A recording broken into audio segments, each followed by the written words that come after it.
Psalm 2. Why are the nations so angry? Why do they waste their time with futile plans? The kings of the earth prepare for battle. The rulers plot together against the Lord and against his anointed one. Let us break their chains, they cry, and free ourselves from slavery to God. But the one who rules in heaven laughs. The Lord scoffs at them. Then in anger he rebukes them, terrifying them with his fierce fury. For the Lord declares, I have placed my chosen king on the throne in Jerusalem, on my holy mountain. The king proclaims the Lord's decree. The Lord said to me, You are my son. Today I have become your father. Only ask, and I will give you the nations as your inheritance, the whole earth as your possession. You will break them with an iron rod and smash them like clay pots. Now then, you kings, act wisely. Be warned, you rulers of the earth. Serve the Lord with reverent fear and rejoice with trembling. Submit to God's royal Son, or he will become angry, and you will be destroyed in the midst of all your activities, for his anger flares up in an instant. But what joy for all who take refuge in him.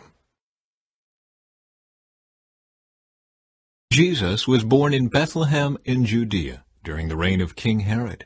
About that time, some wise men from eastern lands arrived in Jerusalem, asking, Where is the newborn king of the Jews? We saw his star as it rose, and we have come to worship him. King Herod was deeply disturbed when he heard this, as was everyone in Jerusalem. He called a meeting of the leading priests and teachers of religious law and asked, Where is the Messiah supposed to be born? In Bethlehem in Judea, they said. For this is what the prophet wrote. And you, O Bethlehem, in the land of Judah, are not least among the ruling cities of Judah, for a ruler will come from you, who will be the shepherd for my people Israel. Then Herod called for a private meeting with the wise men, and he learned from them the time when the star first appeared. Then he told them, Go to Bethlehem and search carefully for the child, and when you find him, come back and tell me so that I can go and worship him too. After this interview, the wise men went their way, and the star they had seen in the east guided them to Bethlehem. It went ahead of them and stopped over the place where the child was. When they saw the star, they were filled with joy. They entered the house and saw the child with his mother, Mary, and they bowed down and worshipped him. Then they opened their treasure chests and gave him gifts of gold, frankincense, and myrrh. When it was time to leave, they returned to their own country by another route, for God had warned them in a dream not to return to Herod. The escape to Egypt. After the wise men were gone, an angel of the Lord appeared to Joseph in a dream. Get up, flee to Egypt with the child and his mother, the angel said. Stay there until I tell you to return, because Herod is going to search for the child to kill him. That night Joseph left for Egypt with the child and Mary his mother, and they stayed there until Herod's death. This fulfilled what the Lord had spoken through the prophet. I called my son out of Egypt. Herod was furious when he realized that the wise men had outwitted him. He sent soldiers to kill all the boys in and around Bethlehem who were 2 years old and under, based on the wise men's report of the star's first appearance. Herod's brutal action fulfilled what God had spoken through the prophet Jeremiah. A cry was heard in Ramah, weeping and great mourning.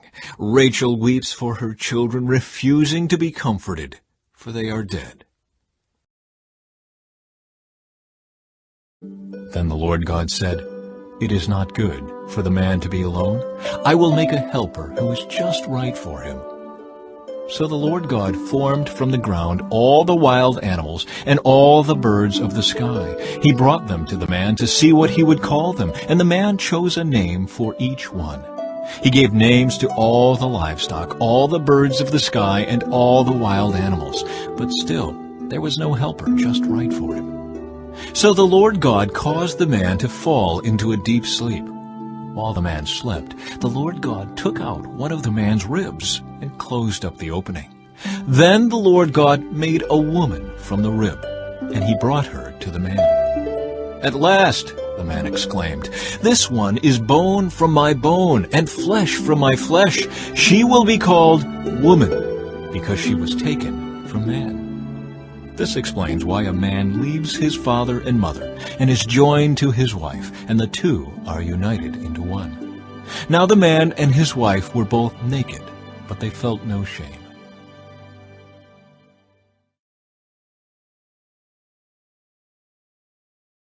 Chapter 3. The man and woman sin. The serpent was the shrewdest of all the wild animals the Lord God had made. One day he asked the woman, "Did God really say you must not eat the fruit from any of the trees in the garden?" "Of course we may eat fruit from the trees in the garden," the woman replied. "It's only the fruit from the tree in the middle of the garden that we are not allowed to eat. God said you must not eat it or even touch it. If you do, you will die." "You won't die," the serpent replied to the woman. "God knows that your eyes will be opened as soon as you eat it, and you will be like God, knowing both good and evil." The woman was convinced. She saw that the tree was beautiful and its fruit looked delicious, and she wanted the wisdom it would give her. So she took some of the fruit and ate it. Then she gave some to her husband, who was with her, and he ate it too. At that moment their eyes were opened, and they suddenly felt shame at their nakedness, so they sewed fig leaves together to cover themselves. When the cool evening breezes were blowing, the man and his wife heard the Lord God walking about in the garden. So they hid from the Lord God among the trees. Then the Lord God called to the man, "Where are you?" He replied, "I heard you walking in the garden, so I hid. I was afraid, because I was naked." "Who told you that you were naked?" the Lord God asked. "Have you eaten from the tree whose fruit I commanded you not to eat?" The man replied, "It was the woman you gave me who gave me the fruit, and I ate it." Then the Lord God asked the woman, "What have you done?" "The serpent deceived me," she replied. "That's why I ate it." Then the Lord God said to the serpent, "Because you have done this, you are cursed more than all animals, domestic and wild. You will crawl on your belly, groveling in the dust as long as you live. And I will cause hostility between you and the woman, and between your offspring and her offspring. He will strike your head, and you will strike his heel." Then he said to the woman, "I will sharpen the pain of your pregnancy, and in pain you will give birth, and you will desire to control your husband, but he will rule over you." And to the man he said, "Since you listened to your wife and ate from the tree whose fruit I commanded you not to eat, the ground is cursed because of you. All your life you will struggle to scratch a living from it.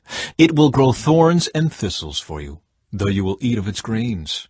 By the sweat of your brow will you have food to eat until you return to the ground from which you were made. For you were made from dust, and to dust you will return." Paradise lost. God's judgment. Then the man, Adam, named his wife Eve, because she would be the mother of all who live. And the Lord God made clothing from animal skins for Adam and his wife. Then the Lord God said, "Look, the human beings have become like us, knowing both good and evil. What if they reach out, take fruit from the tree of life, and eat it? Then they will live forever." So the Lord God banished them from the Garden of Eden, and he sent Adam out to cultivate the ground from which he had been made. After sending them out, the Lord God stationed mighty cherubim to the east of the Garden of Eden, and he placed a flaming sword that flashed back and forth to guard the way to the tree of life.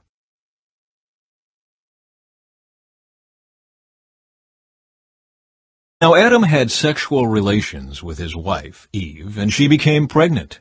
When she gave birth to Cain, she said, "With the Lord's help, I have produced a man." Later she gave birth to his brother and named him Abel. When they grew up, Abel became a shepherd, while Cain cultivated the ground. When it was time for the harvest, Cain presented some of his crops as a gift to the Lord. Abel also brought a gift, the best of the firstborn lambs from his flock. The Lord accepted Abel and his gift, but he did not accept Cain and his gift.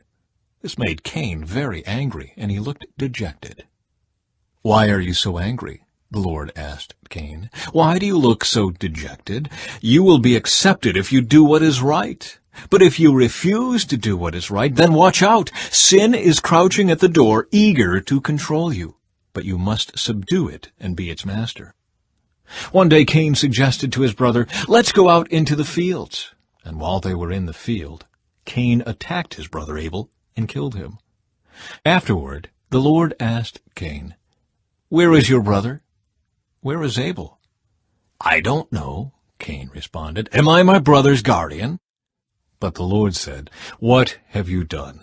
Listen, your brother's blood cries out to me from the ground. Now you are cursed and banished from the ground, which has swallowed your brother's blood. No longer will the ground yield good crops for you, no matter how hard you work. From now on, you will be a homeless wanderer on the earth."